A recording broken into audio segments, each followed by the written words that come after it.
पहला प्रश्न, गृहस्थाश्रम में रहकर एक स्त्री परमार्थ और अपनी पारिवारिक जिम्मेदारियों में समतोल कैसे रखें? क्या कभी कभी भक्ति पथ पर चलते समय अपने कर्मों का त्याग करना ठीक होगा? कृपया मुझे रास्ता बतलाइए। देखो, श्रीमद् भागवत में स्त्री धर्म बताते हुए भगवान श्री कृष्ण स्वयं कहते हैं,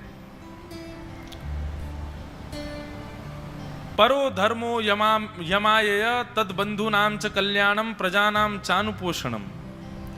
भगवान कहते हैं स्त्री एक दायित्व है। बहुत ध्यान से सुनिएगा। मैंने माताओं को, बहनों को, कन्या को, स्त्री को एक दायित्व देकर के भेजा है, कल्याण का दायित्व। पति के साथ है तो उसका कल्याण, पुत्र के साथ है तो उसका कल्याण, पिता के साथ है तो उसका कल्याण। लेकिन बंधुओं, अब यहां इनका भाव यह है कि जिम्मेदारियां काफी होती हैं, वो तो करना ही पड़ता है। परंतु एक बात आपको बहुत निश्चित रूप से बताएं, सबसे बड़ा उदाहरण श्री जनाबाई, वो पूरे दिन सेवा करती थी। देखो यहाँ चित्र भी वैसा ही है, वो ठाकुर जी उनके साथ में चक्की पिसवा रहे हैं। वो पूरे दिन अपनी जिम्मेवारी निभाती थी। श्री नामदेव जी के यहाँ पर उनकी पूरी सेवा करती थी, पूरे परिवार की सेवा, जबकि उनका परिवार भी नहीं था। गुरु तुल्य मान करके उनके पूरे परिवार की सेवा करती थी। और जब समय पूरी सेवा से निवृत्त हो जाती थी, तब बचे हुए अपने कार्यों को करती और तब विठ्ठल का स्मरण करती हुई करती थी। बंधुओं, एक बात आप सत्य मानिए, हम पुरुष 1000 नाम जप रोज करेंगे, उसका फल हमको जो मिलेगा, वो अगर माताएं बहनें घर कार्य के सेवा करते हुए केवल स्मरण कर लें ठाकुर जी का, स्मरण मात्र से उनको वो फल मिल जाएगा जो पुरुष को अत्यंत जप तप नियम करने से प्राप्त होता है। तो इसलिए सबकी सेवा, सबको संभालते हुए तब ठाकुर जी का स्मरण करते हुए भाव पुष्ट करना, यह स्त्री का धर्म होना चाहिए। आप उसको बोझ मत समझिए, वो दायित्व ठाकुर जी ने दिया है आपको, वो संभालना है। आपकी वजह से सृष्टि चल रही है। यदि माताएं बहनें नहीं होती, सृष्टि नहीं चल रही होती। तो इसलिए उनको ये दायित्व मिला है कि वो सबको संभालें। तो सबको संभालते हुए आप तो केवल स्मरण करो ठाकुर जी का। स्मरण मात्र से ठाकुर जी प्रसन्न हो जाते हैं। एक सक्कूबाई थी, सक्कूबाई की कथा आती है कि वो बड़े अच्छे भक्त परिवार में जन्मी थी, पर उनका विवाह ऐसे दूषित खानदान में हो गया। ना वहां पर कथा होती थी, ना वहां सत्संग होता था, ना कीर्तन होता था, सब उल्टे सीधे खाने पीने वाले लोग। सक्कूबाई बेचारी चली तो गई ब्याह करके, पर बड़ी दुखी। पर अपने दुख के वजह से, दुख क्या था, केवल यही था कि भजन नहीं है, कीर्तन नहीं है, कथा नहीं है परिवार में। माता पिता और सास ससुर जो भी हैं, वो किसी की रुचि नहीं है ठाकुर जी के प्रति। और सक्कूबाई परम भक्त, तो सक्कूबाई अपनी सेवा में लगी रहती। जो उसको काम थे, अपने पति का ध्यान रखना, पूरे परिवार को संभालना, सब करती थी। पर एकांत में बैठ करके ठाकुर जी से खूब रुदन करती थी, आपने ऐसा क्यों किया मेरे साथ? मुझे केवल आपकी कथा सत्संगी तो प्रिय है, और आपने उसी से वंचित कर दिया मुझे। बंधुओं, ठाकुर जी जिससे बहुत ज्यादा प्रेम करते हैं ना, उसी को अपना वियोग देते हैं। ये बात आप लिख लो कहीं पर।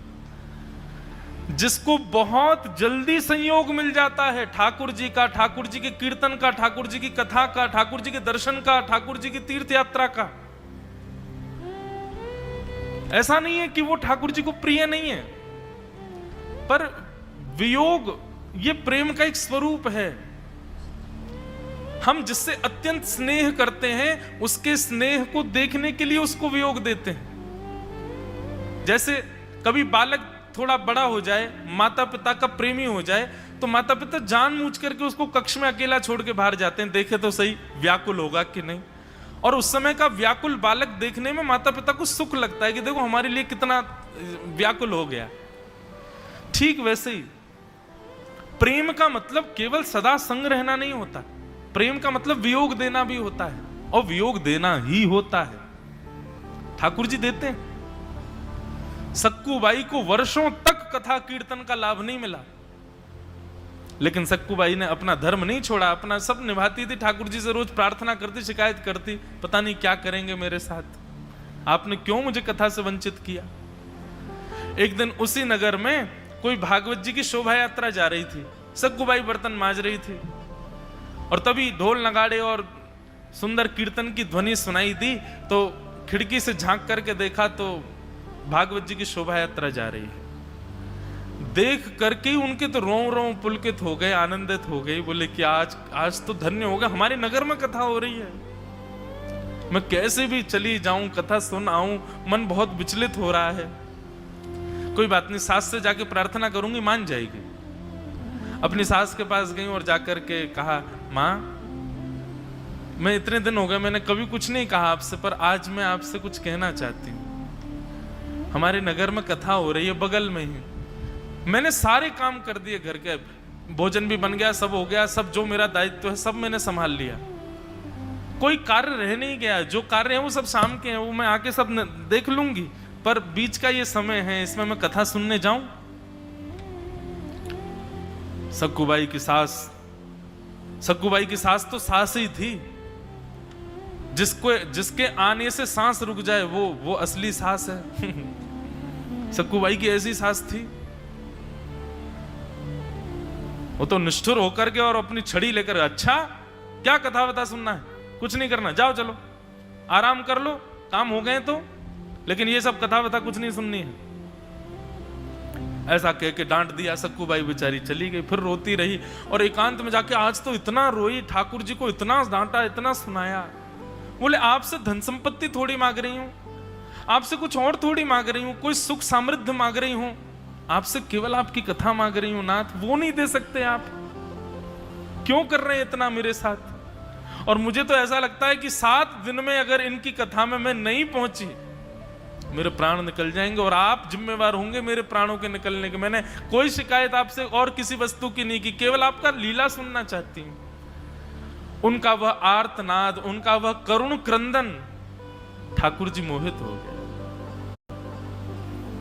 और भगवान सास का रूप धारण करके सक्कुबाई के पास आ गए और जैसे उनकी सास चलती है, जैसे बोलती है, जैसे भौं अपनी मरोड़ के रखती है, वैसे ही बिल्कुल ठाकुर जी बन के आए और सक्कुबाई से आगे, सक्कू, बोले हाँ जी जी माँ आज्ञा, तेरे को कथा सुनने का बहुत मन था ना, चल सुन, एक काम कर, चली जा, लेकिन सुन समय पे आइयो, वापस आ जाइयो, और सुन वहां प्रसाद मिलेगा ना, और लेके आना मेरे लिए भी। सक्कुबाई बोली मैं सच में जाऊं कथा सुनने? बोले हाँ जल्दी जा। बोले आप आज्ञा दे रही है मुझे जाने की? बोले और नहीं तो मैं ही दे रही हूं, अब तू विलंब करेगी तो रोक दूंगी, जल्दी जा। सक्कुबाई तो तुरंत महाराज वहां से उठ करके भागी, सीधी कथा में खूब नाची, खूब कथा सुनी, खूब रोई, कथा में आनंदित हो गई। बोले ठाकुर जी मेरी सास का स्वभाव मत बदलो, मेरे पति का व्यवहार मत बदलो, ऐसे रहने दो, बस इनको इतना कर दो कि मुझे आपके पास आने दिया करें। लौट करके सक्कुबाई जैसे ही घर गई तो ठाकुर जी तो अंतर ध्यान हो गए, असली सास बैठी थी। सक्कुबाई ने जाकर के प्रणाम किया, माँ लो आपके लिए मैं प्रसाद लाई हूं, बड़ी अच्छी कथा व्यास जी ने ये सुनाया, ये सुनाया, ये सुनाया। सक्कुबाई की सास ने प्रसाद दूर फेंक दिया। किससे पूछ के गई थी तू? सक्कुबाई बोली अरे आपने तो आज्ञा की थी, जा चली जा कथा सुन के आ, आप ही तो बोली थी मुझसे, और मुझसे ये भी कहा था प्रसाद लेके। बोला अच्छा झूठ बोलती है। वहां तो वो डांटने लगी, सुनाने लगी, घर के इतने काम पड़े हैं, तूने कैसे कहा कि सब हो गए? मैंने खुद देखे, बर्तन आधे मजे रखे थे, कुछ वस्त्र रह गए थे। बोले मैं कर रही थी, लेकिन तभी आपने कह दिया कि तू जा, तू कथा सुन के आ, तो मैंने सोचा आके कर दूंगी बचा हुआ कार्य। सक्कुबाई की सास खूब नाराज हुई, बोले कि पता नहीं क्या हुआ, इन्होंने आज्ञा दी, खुद ही डांट रही है मुझको। भीतर जाकर के वो दिखाने लगी, देख बर्तन सारे यहां पर झूठे रखे हैं, तेने माजे नहीं। सक्कुबाई बोली लेकिन यहां तो एक भी बर्तन झूठा नहीं है। सास ने जैसे देखा तो वहां तो सारे बर्तन धुले रखे थे, कोई भी झूठा नहीं। बोले अच्छा बर्तन धुल गए? सास खुद सोच रही है अभी तो झूठे देखे मैंने। दूसरी तरफ जाकर के बोली अच्छा देख यहाँ पर वस्त्र सारे बिना घई लगाए रखे हुए हैं। बोले नहीं वस्त्र तो सारे घई लगा के रख दिए, देखो। सास बोली अभी तो मैंने ऐसी देखे थे, ये किसने किए? सक्कुबाई का नेत्र बंद हो गए और आभास होने लगा कि जब पहले सासू मां आई थी तो पता नहीं क्यों मुझे विश्वास ही नहीं हो रहा था कि आज्ञा कैसे दे सकती हैं। और जब मैंने उनका स्पर्श किया था तो मुझे बड़ी कोमलता का अनुभव हो रहा था। कहीं ऐसा तो नहीं श्री कृष्ण को मैं इतना डांटती हूँ, इतना सुनाती हूँ, वही तो नहीं आए थे कहीं? और ये सारे बर्तन धुलना और सारे कपड़े तय करना, ये कहीं कृष्ण ही तो नहीं करके गए? नेत्र बंद करके विचार किया तो अनुभव में ही ठाकुर जी सारी क्रिया करते हुए दिखाई दे गए। और सक्कूबाई समझ गई, वहीं बैठ गई अपने घुटनों पर और कहने लगी, नाथ अब कृपा करो, जब आ ही गए हो यहां तक, सब कर ही रहे हो तो फिर कृपा अनुग्रह करो ना।